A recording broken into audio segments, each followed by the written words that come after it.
Annihilation Oven here. This video is going to be all about how to get involved and engaged in the community. So I'm going to offer 5 different ways that you can try out. Here we go.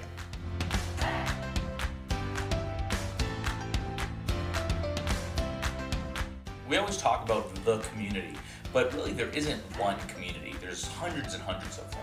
Each one is about something different, whether it's a different age group or different technology stack. It could be virtual groups, it could be in person, it could be on Slack. Each one of them is so different and they all operate very differently.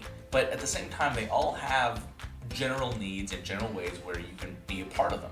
And that's what I wanted to talk about. So I wanted to provide 5 broad ways where you can get the ball rolling. And my hope is that once you start, you kind of get bit by the bug the way that it happened with me, and you get motivated to do more and more. So here we go with number 1.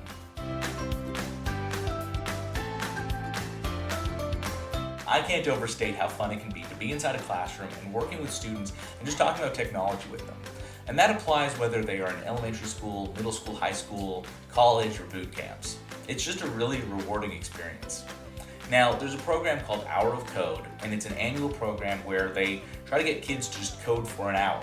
And often they'll pair coders with classrooms, and you can be involved by just being there to answer any questions when they get stuck, or you can actually run exercises with the classrooms.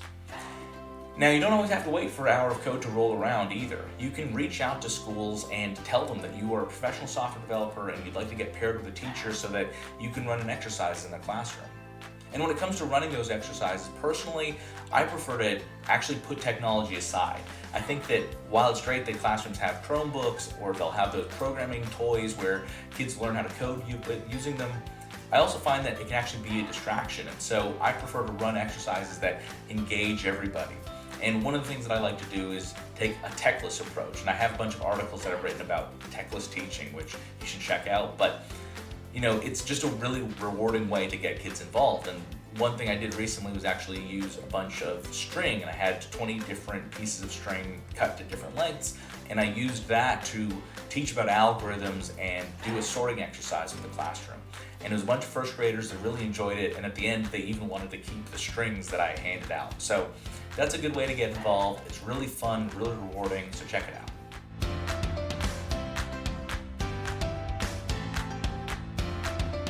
High schools, colleges, and especially boot camps are always looking for people to come in and run mock interviews with the students. Now, if you don't know what a mock interview is, it's basically just an interview, but not for a real job opportunity. The idea is to let students get familiar and practice how to interview with someone in tech. And sometimes you can ask technical questions, and sometimes you can focus on personality type questions. But the idea is just allowing people to get more and more comfortable with how to interview. And if you're new to interviewing, it's actually a great opportunity for you to refine your own approach and just get better at conducting interviews. Now, maybe you can't find a boot camp, or maybe it's hard for you to get connected with one of them. So just go on LinkedIn or go onto a Slack community and post that you're willing to run a mock interview and see if anyone was willing to be interviewed with you.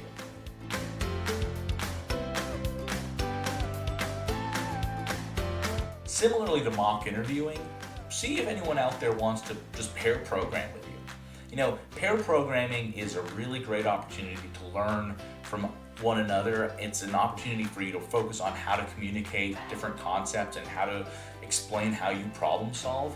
And it's a great opportunity to do both in person or virtual. Now, the idea is that you want to work on something that's personal. Don't work on an actual work project that you have. But maybe if you've got a personal project, or if they've got one that they're working through, just sit down with them and see the code come together. And as you do, maybe you'll find something that you can talk about or discuss a different approach that they might take. It's a great opportunity. It's a great way to get connected.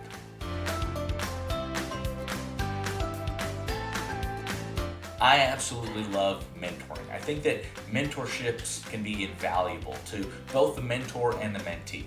But it's also hard to get started in being a mentor. How do you ever really know when you know enough and you will make a good mentor to someone? And I think the best approach, the best way to get started is simply with some humility. feel comfortable going out there and saying, hey, I'd like to actually become a mentor one day, and I would, this is what I know, this is what I'm skilled at, this is how I can help somebody out. And so if someone is looking for a more informal approach to a mentorship and wants to help grow with me and help me become a better mentor, I'd love to get connected. And again, you'll be surprised at how many people will be willing to take you up on that offer. Lastly, go ahead and join some communities that are out there. Whether they are virtual communities, whether they're Slack groups, or in-person meetups. Go and be an active part of them. And actually, don't even be an active part of them. Start by being a passive part. Just lurk for a while. When you're connected to those communities, you'll start to see what the problems within those communities exist. Maybe someone's struggling with some kind of coding thing that they're working on, or maybe someone is trying to break into management, or they just need advice in some way. When you tap into the community, then you can start feeling more comfortable about how you can help address those problems. It's the simplest step that you can take, and it'll help get that whole ball rolling, and it'll help you try out doing those other things that I mentioned earlier.